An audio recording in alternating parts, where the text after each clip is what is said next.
Welcome to Beyond the Muscle. I'm really excited to welcome our next guest, AJ Morris. Mhm. AJ is an athlete and coach. He's the founder of Team MBM Coaching, NBW, and he's arguably done more than anyone to help with the popularity of natural bodybuilding in the UK this past decade. Drug-free bodybuilding is bigger than ever, and AJ is a big part of the reason why. Welcome, AJ. It's really good to chat to you again after all these Oh, years.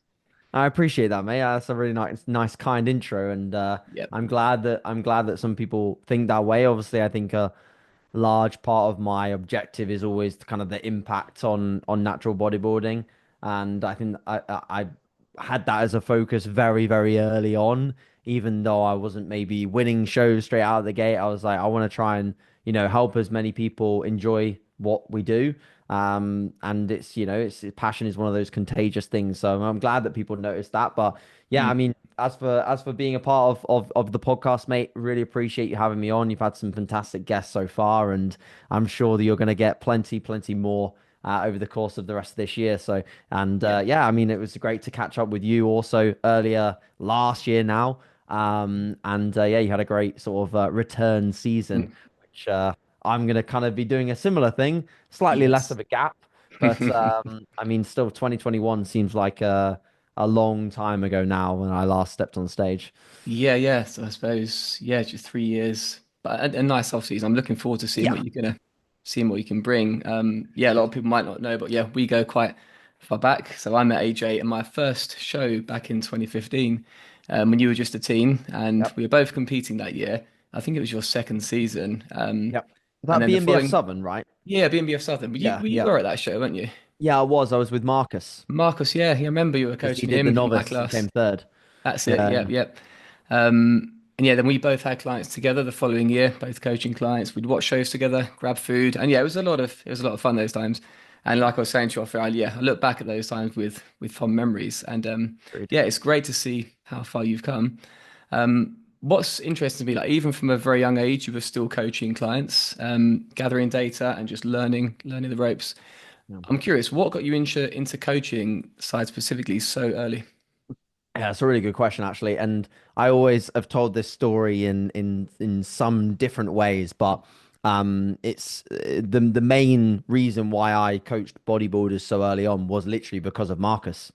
The story was, and it's like we're training together, training partners, every single day, pushing each other and just having fun. Obviously he'd realized that I competed in 2014, Mm, and I was gonna do another season as a teenager in 15, and he said to me, "Look, I want to do it as well. I want to step on stage." And I knew he had great potential, mm, because he was a lot bigger than me, still quite young. He was still a junior within the UK FBA, yep. and I was like, he's going to stand a really good chance at winning that UK FBA British title as a junior. But I said to him, definitely just get a coach, So I gave him the recommendation of maybe going to the coach that I had for 2014, which is the only coach I'd ever had and still have ever had in terms of like full prep coaching, so to speak. Right. But I gave him the recommendation to go there, and he was like, I don't want to go there. I just, want us to kind of do this together. Mm, So that's what we did, because he knew that I was already like invested very heavily in building my knowledge and listening to every podcast under the sun and going to seminars and doing as much as I can to learn, that he kind of, I think in a way, he wanted to use himself as a little bit of a case study for me mm. to do my work on, and also gain a little bit of awareness that that was something that I wanted to do. So I always, I mean, I look back now, and if I was to give massive credit and kudos to anyone, I'd give it to him, because without his trust and his sort of push for me to coach him, I don't think I would be really where I am today, because he gave me the initial leverage and the platform to build what I have now. That's amazing. Well, yeah, I Yeah. actually never knew Marcos was like, the catalyst essentially. Uh-huh. Yeah, so Yeah. he was your first client, and then you coached. Did you coach any more? Was it just Marcos for that season? Did you? For that season, out of pure memory, I believe it was just Marcus. Yeah. Yeah, I mean, I had other online clients, but I didn't have any other competitors because, that year, we traveled together to the Southern. He came to watch me compete at the Midlands. And then these are all BNBF shows. And Mm. then BNBF finals, we all traveled up together to Liverpool for that one. Yep. And yeah, I don't remember having anyone else in any other shows that I did that year. So I think a part of that was just because like I was just so early into it and just Mm. literally getting started. I was still, a teenager. So I think, and also that stage, I think you probably agree, and it's like the coaching industry in space just wasn't what it was now. No. Like a lot of people ended up taking themselves to shows or Mm. getting like a local bit of advice here and there. But you go to shows now and the demographic at shows, it's like you have teams, Yeah. teams of like coaches and communities that have been built as a byproduct of that coach. And Mm. it's a completely just different beast to what it was Oh, in those days. yeah, it really is. I remember it was just back in those days. It seemed to be. I mean, you mentioned on Steve Hall's podcast recently that 3DMJ were your kind of like your Mm, big inspirations. It was the same for me as well. I followed them, and I yeah, remember emailing Eric Helms, and I had a few sessions with Brad Loomis as well over Skype. And my plan was to get coaching from them, yeah, even though they were quite small at the time. Well, not they were big in bodybuilding, but small relatively yeah, compared to what they are now. But I ended up just self coaching. But yeah, yep, you're right. It's a whole different ball game now, isn't it? Everyone basically. is a coach, and yeah, and like you say, there are teams, aren't there? Essentially. Basically, yeah. I mean, you get coaches bringing 8, 10 athletes to a Mm, show, and then you get pick up some more at that show because you've got some great results. And I think if I'm honest, we talked off air about how there's just a huge amount of shows now, and it gives the athletes maybe a bit of a decision fatigue as to where they're going to compete. But I think in general, the advancement in terms of the sport and the amount of people turning up in shape, the ability to get really good advice and have someone to support you in your journey, mm, it's just, I mean, it's a huge level up. mm. We can't complain about that whatsoever. It's No. nice to look back at the simplicities of how it was when we first competed and how different it is, but the advancement is it was just a natural part of the growing Mm, process of essentially what is a business within the fitness sector. yeah. It's natural bodybuilding is now a very popular business model for a lot of federations and for a lot of coaches. Mm. Yeah, no, that's right. I think, yeah, on balance, it is definitely a good thing for sure. Yeah, definitely. Um, I'd love to know, Adrian. I don't think I've ever asked you this, but what got you started with bodybuilding? So for me, it was kind of a natural transition from I took motorsport very seriously when I was younger. So I had the transition from taking the fitness element of that and really enjoying it, and also then running out of money for motorsport funding. I was like, I really enjoy going to the gym for fitness purposes for racing. And what can I do with the fitness element? Okay, I can go to the gym more often. I can lift more weights. Okay, what does that do? And then I kind of found bodybuilding a bit more, I guess, through a couple of guys at the gym that were bodybuilders, even Right. at the local gym that I trained at. And also just, I mean, I worked in Sainsbury's and I saw a Flex magazine with Kai on it. And then I started watching like the Kai Green videos. And I think if I'm honest, like a lot of like just that initial exposure to Kai kind of made me a bit of the person I am now because Mm, like when I watched loads of Kai videos, you never really saw his physique. You just always saw him in like a big baggy hoodie with his like hood up. yeah. And that's like that's like how I was for so long. I used to just train in loads of like baggy clothing, and I've Yeah. never really changed that. I went through a long phase of like sharing a lot more of like my physique and updates and Mm, stuff like that. And I think that's honestly really important that I did that because it built my brand a lot. yeah. But what I truly love is the training. I Mm, love the training. I love just getting to work, and I don't particularly have too much attachment over, you know, trying to look a specific way because it kind of comes naturally as a result of the training. yeah. So yeah, that's what I loved about, when I started to watch the Kai videos and stuff is how obsessed he was with, the just the pure love for training. Mm, So yeah, that's kind of how I got into things. And then I don't think that I really found out about natural bodybuilding until a few YouTube videos of a guy that I've forgotten his name, but he was a teen. I think his name was Kieran out of memory, and he just vlogged like his shows, mm. competing as a teen, and they were all BNBF shows. I remember he did every qualifier. Right, right. I Well, just remember this out of like.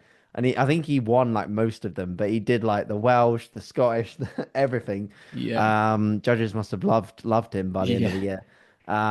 But he was the only one that was putting out like content that I was sort of seeing, exposure to natural bodybuilding. Mm. So then I said to myself, okay, like a couple of years, I'll do that, and that's Yeah. exactly what I ended up doing. Was a couple of years time, away from motorsport. Stopped motorsport in 2012, and I Mhm. did my first show obviously in 2014. So it's quite a short gap between the two, but I needed something that I could be competitive with. And in hindsight, yes, maybe I could have taken a lot longer to build more muscle and compete when I was older, but those years that I did compete as a teen definitely leveraged a lot of my initial client base and initial knowledge, initial Mm. experience, Yeah. and also built, like friendships like, we have. And I got to network, with Mm. a load of people. I wouldn't have had that opportunity unless I did just get on stage. Yeah. So I'm glad that I got into it at that time because it definitely was very helpful for me. That makes sense. Yeah, that's really interesting. Yeah, I guess there are pros and cons to both. Because yeah, unlike you, I've been training for maybe 10 years before I stepped on stage, and Yep. yeah, you can build a slightly more developed physique doing it that way, but then you miss out on all those opportunities. And yeah, stage experience more than anything else. I guess you got that from a very young age, which is invaluable, really. So yeah, Yeah, there's that sounds there's cool. there's definitely pros and cons. I think now more than ever, the problem is a lot of teams want to get just as peeled as men's open guys, Right. and only a select few can.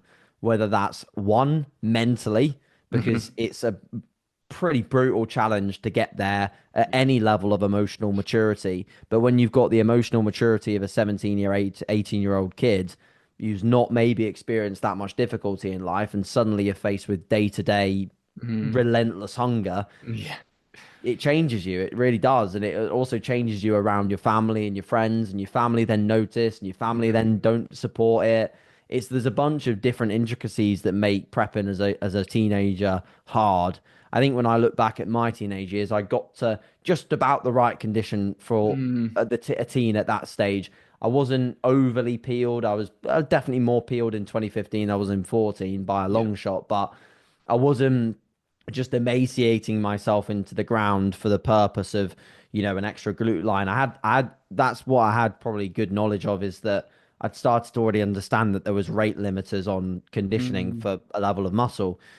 And some teenagers, I think they do try to just push that rate limiter a bit too far and end up coming in, yeah, maybe really peeled, but also significantly smaller than their competitors, and they just get beaten by someone that's really big and a bit softer. Yeah, that's a um, really good point.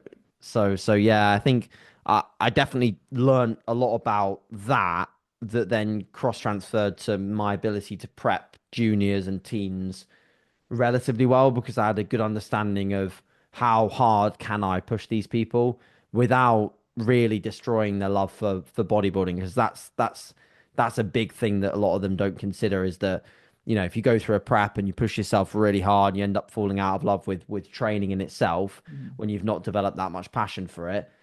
That then bleeds into you maybe not bodybuilding anymore, and that's a huge shame, to lose people to something that is really good at developing character, and something you can pursue over a long period of time, and lose them at such an early age because they've just simply pushed themselves too far, Mm. or a coach has pushed them too far as well. It can happen both ways. Yeah, no, that's an amazing point. Yeah, no, really well said there. Yeah, we mentioned that obviously 3D were a big inspiration of yours. Mm. You're clearly now a big inspiration to a lot of bodybuilders, and yeah, coming into the sport. And I can tell you take that very seriously as you put a lot of thought into your content. How does it Appreciate feel it. to be in that position? And yeah, what do you hope people take away from the content you provide? Oh, yeah. I mean, I think the more that I think about it, the more that I maybe start to put a bit of pressure on myself. Okay.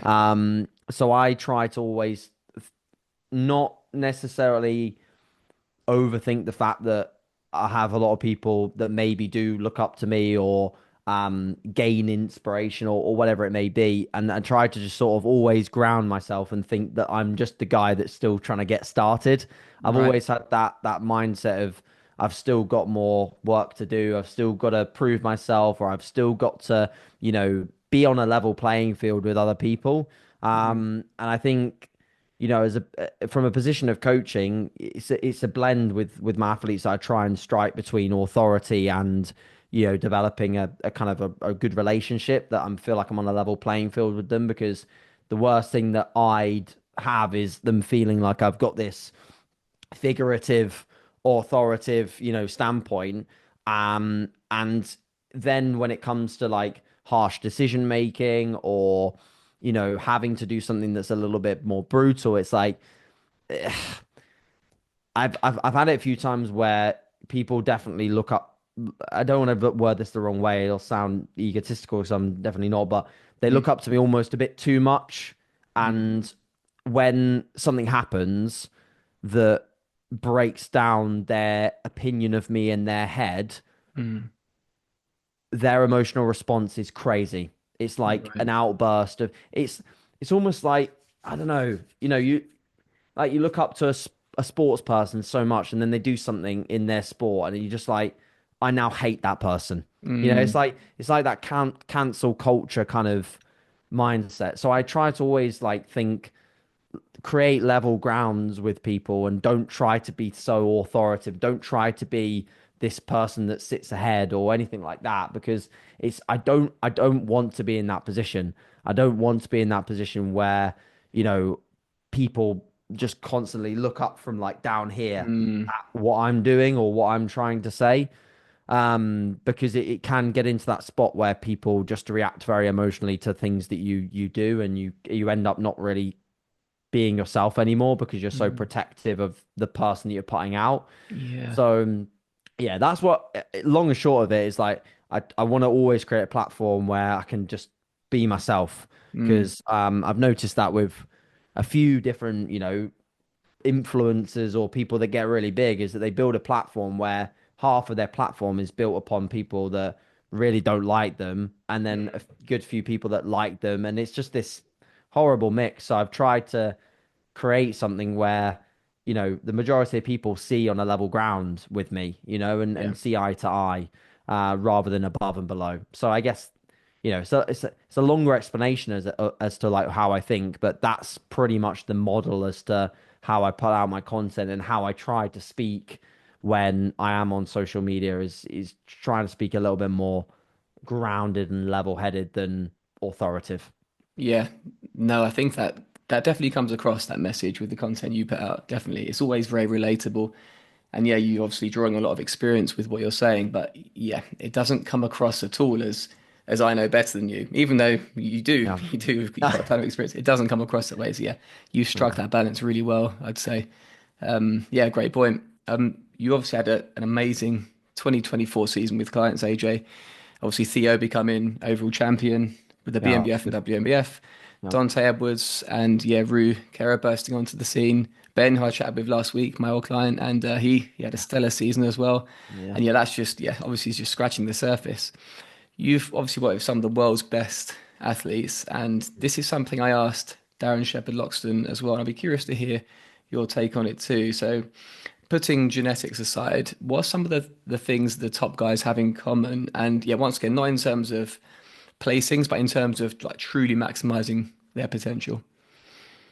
If I'm honest, I think the biggest thing that I've noticed, and this is a very, very consistent trend, is that they are very, very, very chilled out individuals. They have a very relaxed side of their personality that at least I see very often, and their ability to withstand pressure or withstand direction with coaching, honesty, feedback. Um, their ability to action the steps that I give them in a cool, calm, and collected fashion, and not get emotionally attached to certain things, Mm. is very, very, very good as well. Like, they're the type of people that would just check in, send them their feedback, and they'll either like thumbs up the message or just say thanks, and then just crack on and do exactly what I tell them to do, and then give me the next update exactly when I need that next update.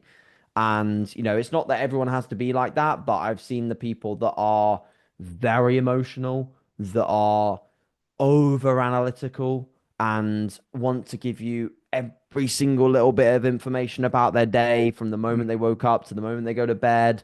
And, all of these little things that basically that is telling me you are stressing out way too much about a Mm, process that is way simpler than you think. yeah. The people that do it well understand the simplicity of removing body fat and retaining muscle. They Mm, understand that that process can't be that complex.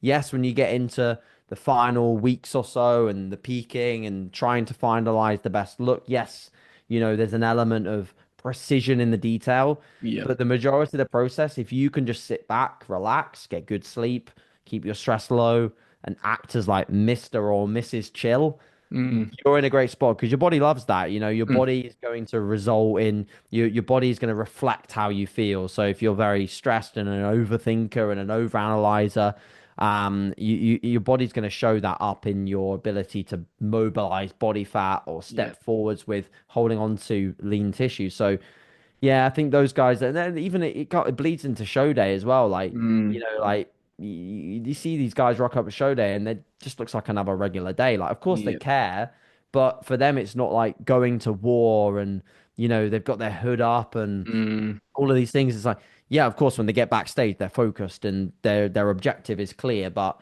the rest of the day, they're just like, I need to be chill when I need to be chill, and I yeah. need to be focused when I need to be focused. Whereas the people that go wrong is that they're either 100% of the day they are in that focused hood up world out mentality, Right. or they're just not focused at all.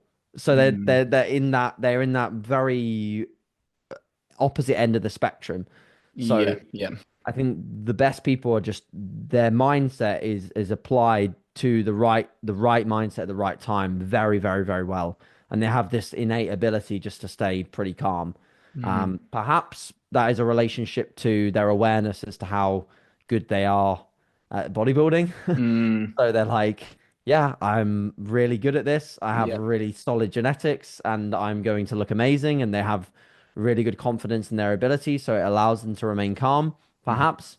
But then again, I've met people that have no awareness as to how good they are. Like, you know, Josh Kenyon is one of my other examples I use a lot. He's a very, very calm character, mm, very calm, like almost too calm.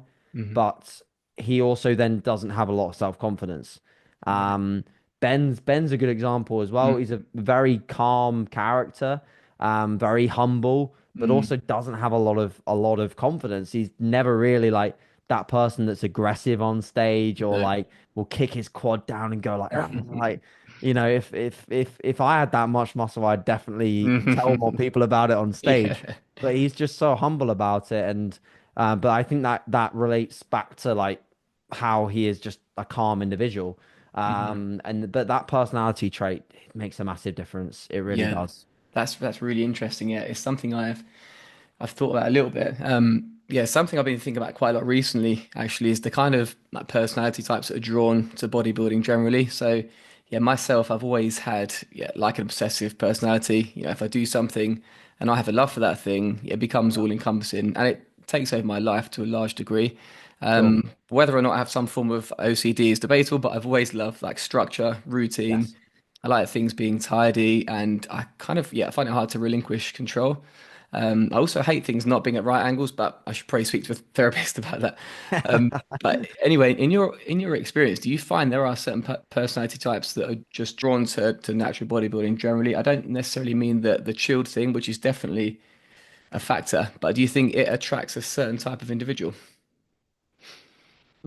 Yes, I do, and I think the personality that you kind of mentioned there about being perhaps a little bit on the OCD spectrum side of things is a very common bodybuilder trait because Yeah. we always seek for things to be perfectly lined up in our day, in our routine, and Mm, in our structure. I think the people that actually are quite if you can blend a bit of an OCD kind of mindset with a level of awareness that when it gets too much, you calm it down, you put it away in a box and you relax. That's probably about the perfect bodybuilder, in my opinion, because you need to have an element of the like patterning and consistency and routine and structure, but know when to also shut it off and also know when it's getting to the point where it's actually so much of this OCD-ness that it's causing stress, you know? Mm. So if you're like, you have to then organize your desk to all be at right angles and you're there all day trying to do that, Mm. that's maybe then causing too much stress.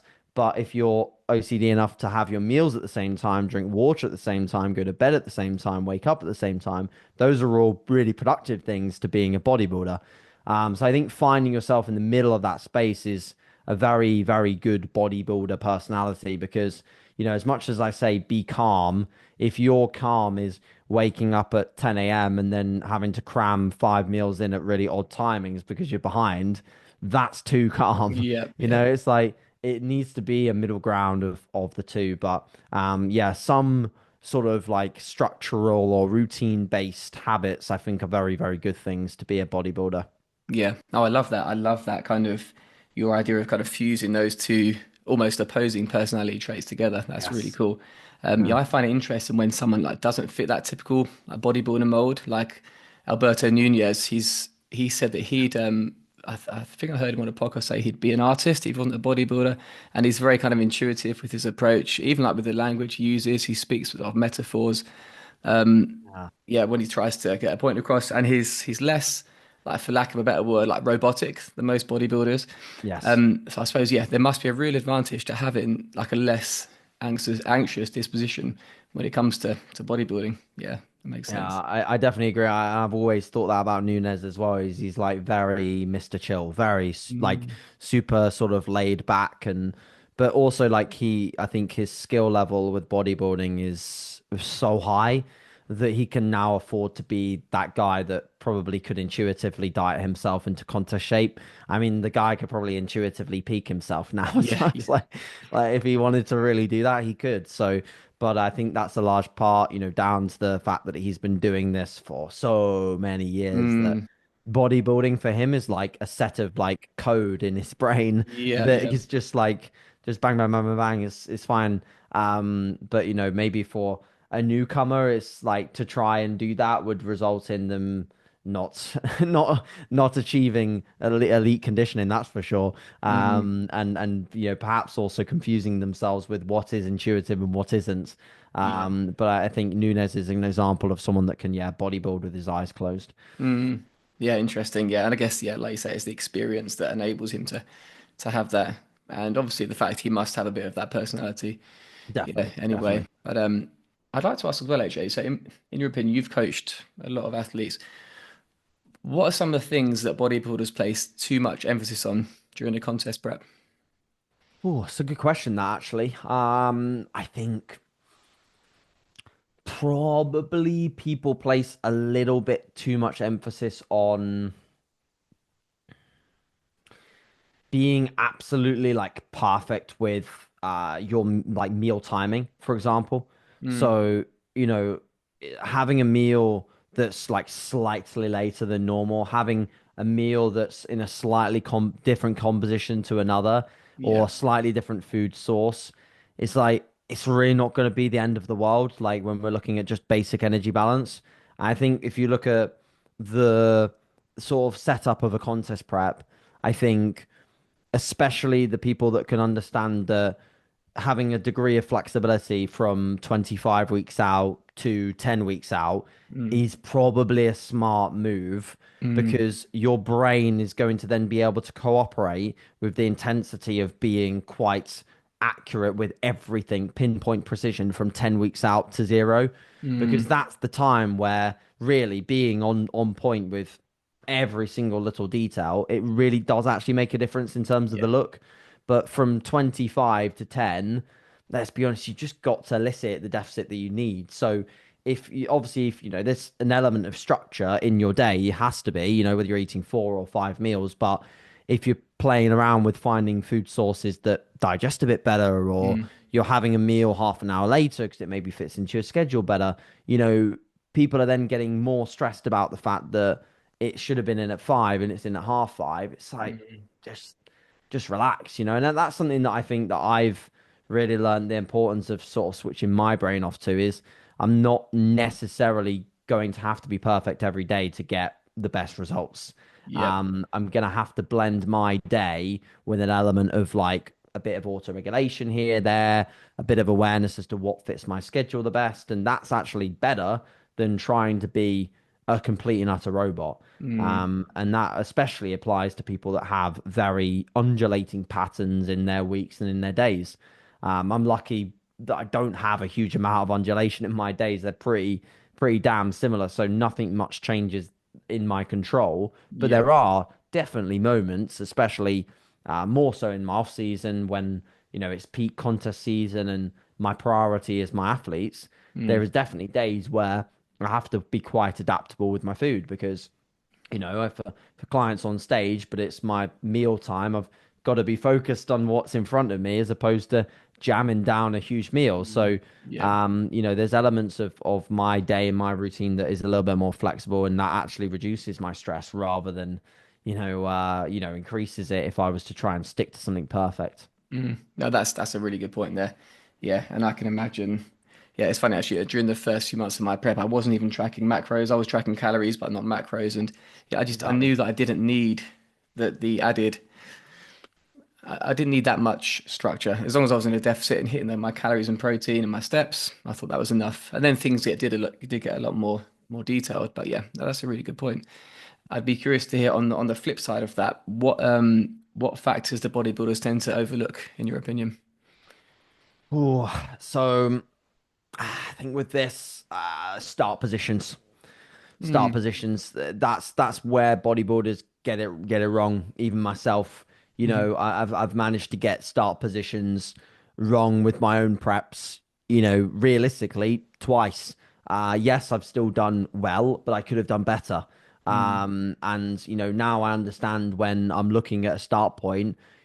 How much weight have I got to realistically lose? Is that doable within that time frame?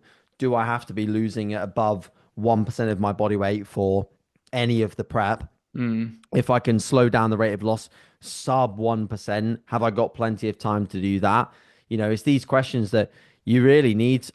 Often you need a prep to work them out because Yeah, yeah. once you get down to your stage weight, you can basically start to reverse engineer everything. Do I Mm. need to get 50 pounds above that stage weight in the off season to elicit new performance and new muscle? Perhaps if you're younger and you're in this stage where you can develop a lot of muscle, perhaps, and I think some of the push-ups I've done that have been heavier have been worth it, but Yeah. some of them have also landed me up in poorer start positions. So, you know, simply look at your stage shots.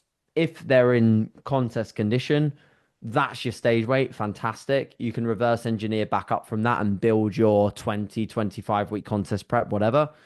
If you look at your stage shots and you think you still need about 5 pounds off, add that 5 pounds and then Mm. reverse engineer back up from that 5 pounds and create your start position. That does not mean that you don't get any heavier than that start position in your off season because you might need to go heavier to perform a bit better or Yeah. just because of how you eat in the off season or typically how you sit in terms of like your homeostasis. So where Yeah. you feel most comfortable, you might need to get a bit beyond that start point. But as long as you then can use a pre-prep diet, so diet before the diet, so to Hmm. speak, to bring you back down, remove some diet fatigue, build up a little bit, and then start there, then you're good to go. So I think, creating better start positions has been the key because I look back now and from like 2022, there was a large step forwards in the quality of athletes I brought to the stage Right. onwards. Um, don't get me wrong, I had some really good athletes before that, like hit the mark really well, got into stage shape, some of them better than others. But from 22 onwards, I very rarely didn't get someone where they needed to be. It was Mm. very rare. And if it did happen, it was as a byproduct of some obstacles during the process. Yeah. Because my ability to create better start points and build up timelines that made a lot of sense and had some wiggle room within them, Mm. so much better. And I just became I was like, how did I not like do this earlier? And that, to be Right. honest, like not a lot of people up until 2020, 2021 onwards were really talking about timelines that Mm. much. Like when I started bodybuilding, I knew what prep lengths natural bodybuilders did, but Yeah. we didn't really talk about reverse engineering the whole process massively and like Mm. basically building your prep before you even do it. You know, it was just like try not to lose it much more than this because of Yeah. this, and then slow it down as you get close to the stage. You know, that was the general consensus, and for a lot of people, ended up working super, super well. But for other people that maybe started a bit too heavy, Mm. it's like you just start too heavy. Yeah. So now there's a lot more knowledge on, like pre-prep diets, which Yeah. again were more of a 3DMJ thing. I think they were actually the first people to kind of again start doing more of those. Mm. Um, but essentially just starting off in better positions. So I think that's massively, massively overlooked. Still to this day, people start with Mm. 50, 60 pounds to lose. You know, Mm. the amount of inquiries that I get at this time of the year saying I want to compete in, I mean, I had a couple of the other day wanting to compete in May, and I'm like, Mm. have you even thought about the amount of weight you need to lose for Mm. May? It's like you need to lose 20 kilos for May to get into Yeah. shape. It's like it's just not going to happen. And it's then March becomes the time where you get the inquiries for October and September. Yeah. And I'm like, again, it's not enough time, but you know, people people want to do things quickly, Yeah. and want also to compete so fast that they don't realize the importance of I think this is again maybe point two on overlooked, but it's like having a coach in the off season that's overlooked massively Interesting. because if you have a coach in the off season, unless you're very well skilled, Yeah. and you've done it before and you've prepped before and you've had a coach before in the off season, you need someone to guide that start position, and that happens in the off season. Like Mm. my people competing in 2026 have now got the whole of 25 mapped out to Yeah. get them to the start point in March of next year. So it's like an understanding of that and having that clarity as an athlete, even if you just paid for someone's time for a consult just to map out 12 to 14 months, Mm. make a massive difference in terms of your prep that's going to happen in a year's time. Yeah. No, that's a really interesting point. I suppose that's very overlooked. People focus so much on the prep, they neglect the off season. Definitely. Yeah. Interesting. Going back to what you were saying about off season weight, Mm. would training experience and training age be the biggest factors for you when it comes to assessing how heavy someone should get or how much above stage weight they should get? They're definitely factors. I wouldn't put them at necessarily the top of the list. Okay. I think right at the top of the list is going to be your body fat set point. Mm. That's literally it. Yeah. Because some people have a very, very low set point and they can get away with being, you know, 5 kilos above stage weight and feel good. I have some athletes that still have lines in their glutes and they Mm. feel fine and their sleep's great and the performance is great and they're Yeah. making steady progress. And if we did blood work, the blood work also supports that they're in a pretty decent spot Yeah. physiologically. And then you get other people where, if they were below 5 kilos, to the stage weight, sleep's trash. Mm. Hormonally, they feel in a pretty bad position. Joints hurt, training sucks. Mm. All of these things are just, of course, innately negative towards building muscle. Yeah. They're in that spot. So I think the big thing you can do as an athlete, if you're listening to the podcast, is try to find where that spot is where you can have normalcy, like everything feels good day to day. You can have good physiological function. You've got, libido's good at day to day. Energy is decent. Hunger is manageable. Maybe there's a bit, but it's not rampant. And you've got good performance metrics in the gym that are creeping up and your sleep's good. Find that point with the least body fat, Mm. and then that's like where you want to slow down your rate of gain drastically and spend a long time in that kind of range. So Mm. for me, typically, I think from past experience, that's anywhere between 170 and 190 pounds. That's Yeah. probably my 20-pound radius of feeling really Mm. good. Yeah. Yeah. Above 190, and I start to feel like pretty shit Mm. because Yeah. I think it's fun to experiment as to how far I can push things. Mm. Like I've been up to like 205 pounds. Yeah. Like Yeah. You did, didn't you? just looked an absolute mess. I mean, my presses were incredible. They're like I I realize why big people can press well because Mm, like my like weights that now feel like a ton, I was pressing for like 6 to 8 reps easily. yeah. You know, 2.5 side plate, 2.5 on a Smith would be like an 8 to 10 rep set on any incline. You Right. know, Yeah. now I wouldn't even be able to do that for like a single. You know, it's like the strength metrics were through the roof, and I really enjoyed feeling really strong at pressing for once because it's Mm, something that I've just never really been that strong at.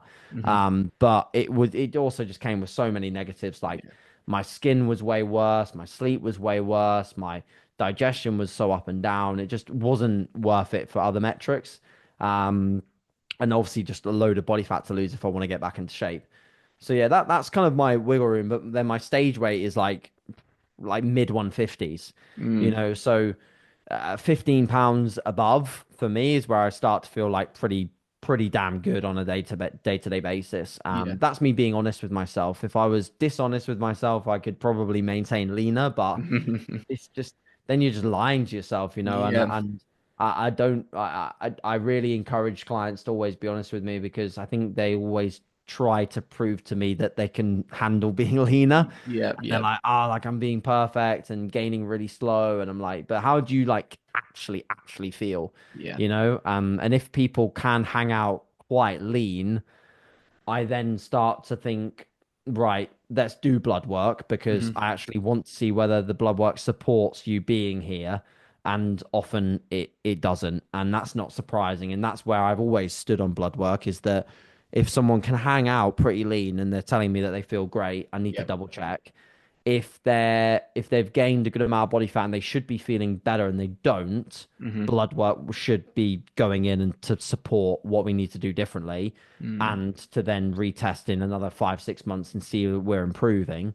yeah. Um, but other than that, you know, the question of blood work is like you do it if you need to do it. You know, like if you're feeling mega Mm, and you've gained an appropriate amount of body fat and you want to just keep going and everything's feeling amazing, your blood work's probably just going to support that. yeah. You know, Yeah. it's like and then there's nothing that we can drastically do apart from like some little supplement changes and maybe some training modifications. Mm, Like the best thing that you can do to get yourself back to a good spot is time. You yeah. know, Yeah. like you get your blood work back and it's not very good. Well, we're not gonna increase your test dosage, are we? Like No. we can't No. do anything apart from just get your sleep better, reduce your training volume a little bit, add in maybe some supplements to manage stress.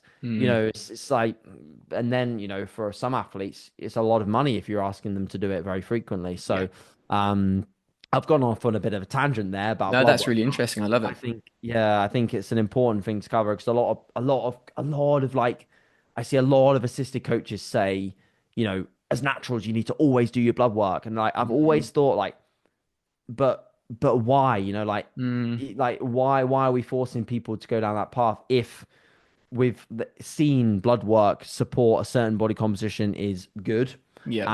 If we've got all the feedback from an athlete that they're feeling fantastic, you Mm, know, a lot of the time it is money that's then going probably maybe in their pockets as well because they've got a sponsorship or something like that to blood work. So I think you know blood work has its place, yeah. but as a coach, you need to be able to pick up on markers that are probably going to be off before you even take the blood work. You know, and you Mm, can do that from enough examples of people's individual feedback. And I've done that a good few times where, you know, I've got the symptoms from someone and I'm like, yeah, like I know what I need to do. I know I need to add in this supplement or I know I need to prioritize stress management for you. And mm, then the problem fixes itself, you yeah. know, and sometimes we've not had to have blood work to support that. And we've just gone down the route of fixing the problem before we've even got a number to tell us that something's wrong. Yeah. No, that's a great point. Yeah. Yeah, the blood work is almost like a lagging indicator. I suppose like I got blood work done last year more out of curiosity than anything else. I knew my Good reason to test take it. levels would be through the floor. What was that, Yeah. sorry? Good reason to take it is Yeah. curiosity. Yeah, Yeah. yeah, and yeah, they were because I get blood work done in the off season as well, and Yeah. yeah, they were predictably far less than Crap. optimal, Yeah. should we say? Yeah. But I'm similar to yourself in that yeah, anything below like 7 kilos above stage weight, and I start to really feel the effects Yeah. of low body fat. But yeah, I find it interesting how there can be so much variance in terms of that kind of body fat settling point. I know Ben is similar. He likes to he feels better with his weight quite heavy as well. Yes. But you Yeah. almost have to, I think, go through that period of pushing your weight a bit too much to know that that was probably not the right thing to do. And I've done it in 2016, 20 kilos plus over, yeah, 20 kilos over stage weight, and it was too much. Yeah. But yeah, that's interesting. Wanted to touch on something you said on Steve Hall's podcast recently, actually. Sure. You regarding like the chasing of glute striations, and I like your Mm, description of kind of getting the glutes boxed off. I'd never actually heard that term before. mm. I know that body fat, obviously fat distribution, muscular development as well play a key role in getting those deep glute striations. But is there anything else to consider there that is it just not on the cards for people such as myself who have tried in vain to get those striated glutes? Do you think there's anything else to consider besides the obvious muscular development and just body fat? It's a good question. I think that, genetics play a good degree of a role here because if you look at any muscle, there's a reason why. I actually had someone ask me how I've got some of my athletes with how did I get sort of cross-striated vastus lateralis on some of my athletes that had that. And Yeah. I was like, they built enough quad tissue and they dieted off enough body fat. But equally, there's people that will diet off body fat and have completely peeled quads, but have no cross striations in the vastus lateralis. So Mm, I think the way that that muscle is like, because you've got to imagine like almost like the laser and the way that the fibers are all lined up yeah. is gonna be different individual to individual. And whether those muscle fibers line up in a fashion that allows those fibers to burst through when the muscle is fully lean and, of course, filled out, Mm, it's somewhat genetic. In my opinion, I think it really is.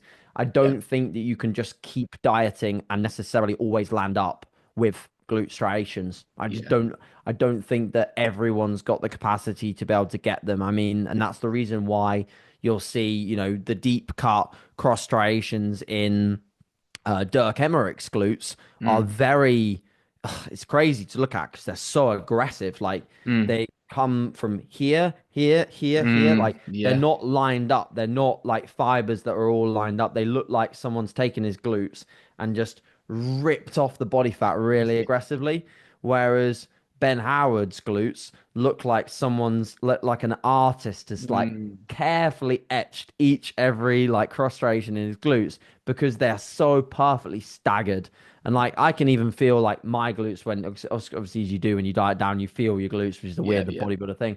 But Yeah. I can feel like one of my glutes is like a way different shape to the other one. Like one glute has like a sort of a harder outer edge to it, Mm, and the other glute is like very sort of like straight line down the side.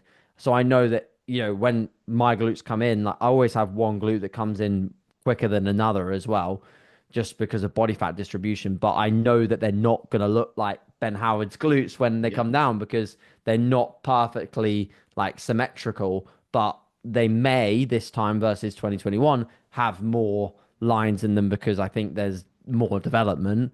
And I also think that the way you prep does make a difference as well. Like if you have to lose a load of body weight to get into shape, I think ultimately the stress of that diet will catch up with body Mm, fat with areas that carry more body fat, yeah. and you won't be able to get that body fat off as efficiently as if you had less to lose and less stress on the body. Because when you end up at the finishing point, the accumulated stress, in my opinion, will blur some areas that naturally carry more body fat. Mm, You'll just end up with a slight film that if you had more time and you were able to get in shape early, remove plenty of diet fatigue and feed up. I think that's where the money's at in terms of getting the best chance to get glute detail. And this is where I also strongly disagree with aggressive peaks because I mhm, think if you're aggressively peaking in a fashion where, especially when you are depleting without the presence of of fats to bring you up to maintenance, and I see a lot of people do hard depletes where they actually lose a ton of weight in peak week, like four or yeah. 5 pounds. I think the aggression of the peak leads to stress response, Mm, leads to some degree of fluid that then you can't shift with the carb load, because the carb load, you're going into it with a higher total amount of stress on the body at that Mm. point. So I really try to, most of my peaks are like non-invasive and quite low in the aggression, Yeah. because I want to just primarily focus on removing stress.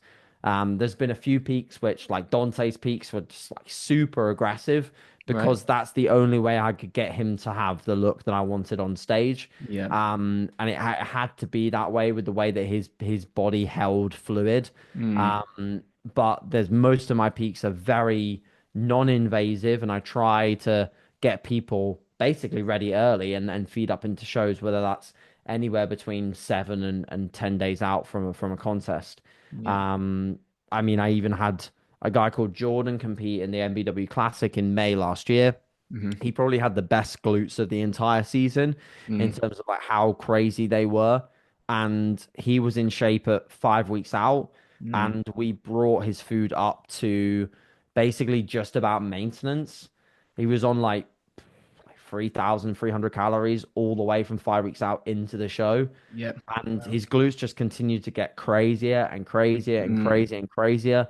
And yeah, he had the craziest glutes of the year. And Yeah. I attest that to being ready early, and Mm. not having as much accumulated diet stress. But it's damn hard to get there. So it's not easy to get, especially if they're a stubborn body Yeah.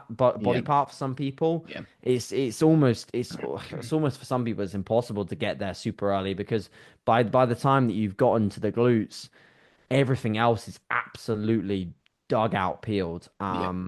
So if they are a stubborn body part, for the people that are struggling to get the lines, I'd say do everything in your power. If they're not a super overdeveloped body part, build them up a little bit more to get a bit more muscle, so you don't have to push as hard.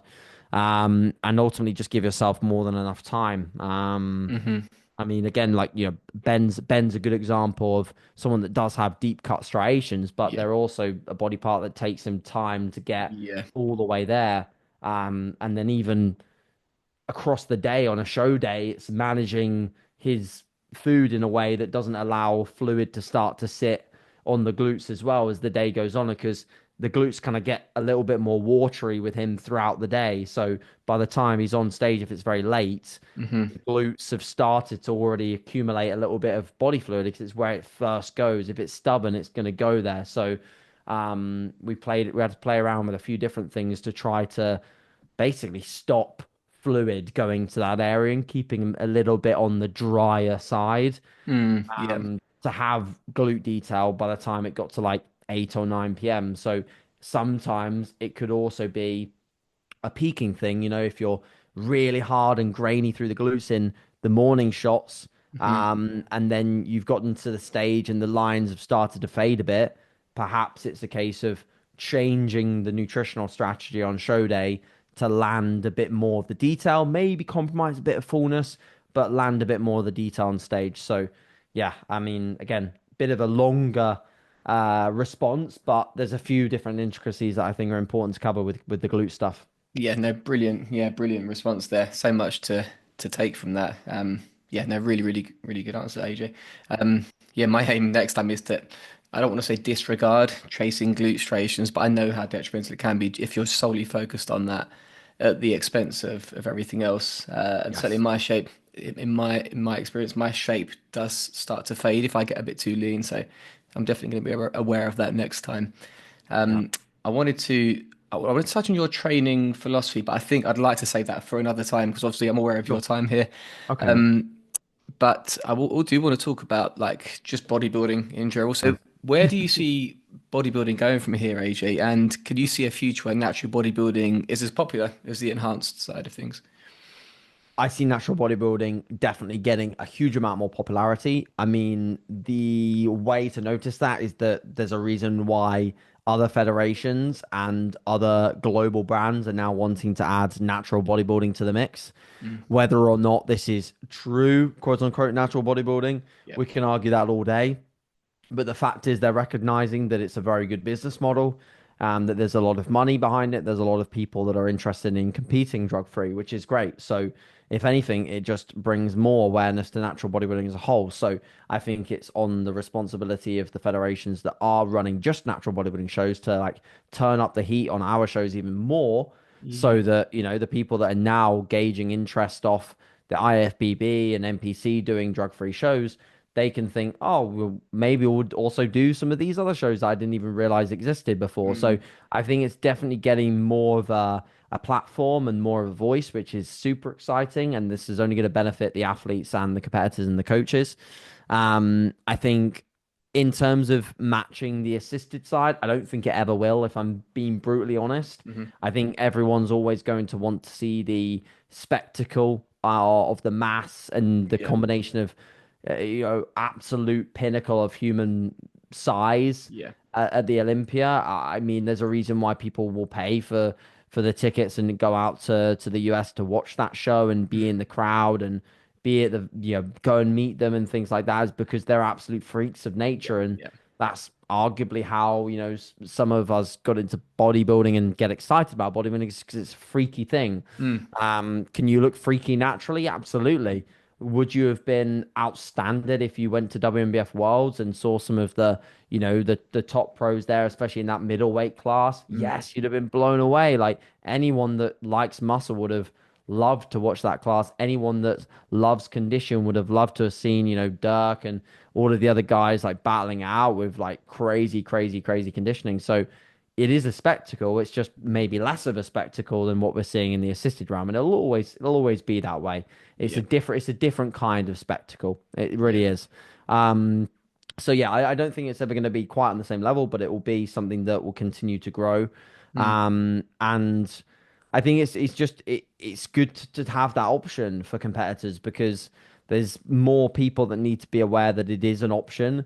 The bigger that it grows, the bigger that companies can give back to natural bodybuilders in some shape or form. Obviously, a big objective of mine is growing MBW so I can keep bringing on more athletes and give them better contracts and all of these things that allow natural bodybuilders to, make more of a living and get their name out there and get more people onto their coaching teams or whatever it may be. Mm. So, it's definitely getting there. And I know a lot of my athletes, I've been lucky to coach a good few people that have very vast sponsorships within natural bodybuilding. Well, might not be their natural bodybuilding that fuels it, but Hmm. them using social media to then fuel, massive expansion of their personal brand has then got them huge opportunities Mm. that I think are now only possible because of the sport's popularity. People follow and click and like and engage in content that Yeah. is about natural bodybuilding, and whether some of it is like, oh, you're not natural, bro, but then that Hmm. gets viral content out there. That's Yeah. how people get sponsorships, is getting people's, eyes and ears on content. So Mm. we're definitely heading the right direction. That's for sure. Yeah. Amazing answer. Yeah. I love that. Yeah. I really do. Very positive there. Um, One more question, AJ, before we start like a few quick fire ones. What are some Sure. of the biggest lessons, or even just one, that you've learned since starting your bodybuilding journey? I think the number one lesson is just always be authentic and true to yourself. I think I really tried hard to do that. I think now more than ever, I've realized the importance of that, because, my path now is moving more towards, well, I say it's moving more towards, I'm still going to be very much coaching for the foreseeable, but, I want to promote shows and I want to promote natural bodybuilding. And Yeah. I think my own authentic self needs to be out there even more, Mm. because I need people to be able to relate to me and I want people to be behind what I do. Yeah. And there were a few years which passed where I was so absorbed in coaching. It Mm. was great. Don't get me wrong, I had to be that way to build what I have now, that I sort of like pushed my authentic content to the side, because I was like, I haven't got the time for it. I have Right. got the time for it. I just need to make the time for it. Yep. And, recently, talking more on my stories, putting out more authentic vlog style YouTube content, it's just reinvigorated my realization that being me is the best thing that I can do. Mm. Um, Rather than just, yeah, I mean, cracking on with what I do, and then kind of hoping that my personal brand builds alongside it with, just putting up stuff on Instagram, which I've done a good job of. I've not been Yeah. MIA by any means, but I think I've just been invested in other facets that don't add as much value as just literally being myself and not Mm, always feeling like I have to put out the best informative content or anything like that. I can just be myself, and that gets me a decent way with a lot of people's trust. So yeah, being authentic, and I think the second big one is just not being afraid to make mistakes either. mm, As long as you learn from the errors that you make as a coach, or even in as a business. I've made plenty of not so great business moves that ended up costing a good bit of money here and there, but I've learned from them, and I think yeah. the way that I've viewed those, especially if they're financial, I've been like, I've paid to learn a lesson. Mm, I've not lost money. I've paid to be taught a lesson, mm, and that's when I've really put those things together and been like, that's a good thing. It's not a bad thing. So yeah, obviously it's not good if you're paying for a lot of them. But it's if you can pay for one or learn from one and not make it happen again, that's the strategy that I think a lot of younger coaches or people that are wanting to get into certain aspects of business need to mm. be aware of. Yeah, amazing points there, AJ. Yeah, love that. And yeah, well, what you're doing is great. People certainly resonate with you and the content you put out. So Thank you, yeah, mate. keep doing what you're doing. And yeah, like I said before, it's great to be back and to reconnect with you as well. Definitely. This has been a ton of fun. I've absolutely yeah loved this, AJ. Thank you. We're gonna do Pleasure, some man. quick fire questions now. Of course. What's your favorite film? Oh God. I'm gonna have to say for the combination of the soundtrack and the film and the cinematic experience, it's tough between Interstellar and Inception, but I think I'll have to go with Interstellar. Okay, you're a Hans Zimmer Yeah. fan. Yeah. Yeah, I Yeah. really am. I really am. Hans Zimmer and the I've forgotten his name, but Rupert, the guy who did the music for The Crown, and he did the music for Lockerbie, that new documentary that just came out. Like those guys are just amazing. Like Mm, the music that can make you like transport to a mm, different place. Like I use it a lot with work. I use it a lot with yeah. training, and for me, yeah, music is everything. So I think if I was to say films, it's always about the music more than Yeah. the film. Yeah, and I can, yeah, I can definitely resonate with that. Both great films as well. Me and Sarah went to see a Hans Zimmer and John Williams concert and a Yes. Hans Zimmer one last year, and they were both great. Yeah, Yeah, yeah, yeah. awesome. They're like seeing it live as well. Like the orchestra is just, Yeah, I mean, it makes the music even more special. yeah, no, it's incredible. What's your favorite dieting food, AJ? Oats for me. There's a theme happening here with people I'm asking. Oats. Ben's is definitely oats because his entire diet is Oh bloody God, it oats. is, isn't it? God, I was and then, thinking after that, the amount of oats he must go through, man.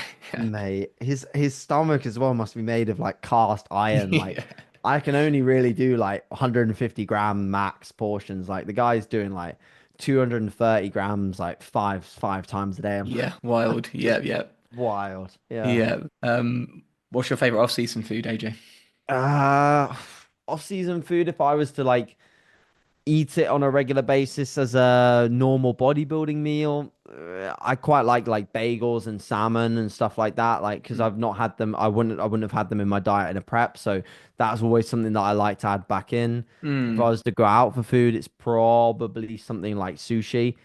mm, But good, it has to be like good sushi. Like the difference between good sushi and like really terrible sushi mm. is like there's a massive quantum leap. So we have a Yeah. place here in Sheffield called Roku, it's owned by it's a small place, but it's owned by a really cool guy called Tomo, and he just does like crazy good stuff. So Mm, that's where I go if I was like eating a social meal or an off-brand yeah. meal or whatever you want to Yeah, call it. yeah, sushi's great. I'm pretty sure me and you went out for sushi once back I think we during a did, yeah. bodybuilding show.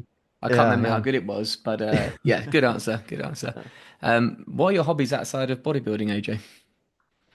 So I do sim racing when I get time. Do So you? I have like a sim rig. I bought it last year. No, 2023, I believe. Yeah, Yeah. or actually early 2024, I think. Time flies. But I yeah, early 2024 I got that because Nice.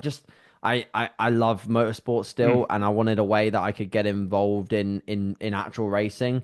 But obviously on online because I'm not going to go to a track. Mhm. I'm not got enough time, unfortunately. Yep, yep. Um, so that just allows me to boot up a computer and play, and it's really competitive. And Mm, I follow a lot of like streamers that stream their races and stuff, and so it's a platform that yeah, I've really liked getting involved in, and hmm. it's progressive as well. So you gain like I rating. So as your I rating goes up, you get into like higher splits, and the competition level online gets Got it. harder amongst other guys. So it's a really cool platform. And when I put my headphones on and race, I don't think about anything else because you Mm. can't. You have to No, focus so hard on what you're doing that it completely removes me from thinking about bodybuilding no. or Mm. clients or work. So Yep. it's that was like a yeah, it was a massive step forwards for me in terms of having something where I could truly switch off because I struggle with the whole like I can watch Netflix, but it's my mind's still thinking about other stuff when I'm watching Yeah. unless it's a really good like program. Yep. I'm still thinking about other stuff, so it's that's really helped me switch my Mm. mind off. Oh yeah, great answer. I love that, and that makes sense. What do you play? iRacing or R Factor? Yeah, iRacing. iRacing. Yeah, Yeah, yeah, yeah. So yeah, I played it a lot from like now until like May of last year, and then yeah. from basically August onwards, Hmm. I literally I had no time to play. So Mm. I did an update the other day on it. It was like 60 gigabytes Wow. update because it was just dormant. But Yep. I need to, the thing is with me is I need to get into a habit of doing it consistently because if I Mm. don't, I'm just like I can because there's always something to do with work. I can always Yep. do something extra. Mm. But that's my problem is that if I don't say, okay, work for today is done, I'll just keep going. Mm. So I need to get back into a routine of playing that for a little bit of time, like on a rest day and stuff. So yeah, Yep. Yep. No, really cool. Yeah, I'd love to get into sim racing. Yeah, I have to convince my you'd love wife it. that I should get a sim rig as well at some stage. Yeah, great You just need a answer. spare room because they're quite big, That's unfortunately, true. We've got sometimes. the playroom, but that's full of toys. Yeah, sad Yeah. times. Yeah. Well, look, this has been amazing, AJ. Thank you Pleasure. so much for your time. I've really, really enjoyed Pleasure. this. And yeah, thank you again for everything you've done for natural bodybuilding as well. Yeah, it's been great to see you grow. And Thank you. yeah, hopefully we can do this again sometime. But 100%, mate. Yeah, thank you for your time and for the people who watched or listened. Thank you for watching, and I hope we can probably have another chat maybe about training next time. yeah, yeah, that'd be great. Cool. Thanks again, AJ. We'll see you guys soon.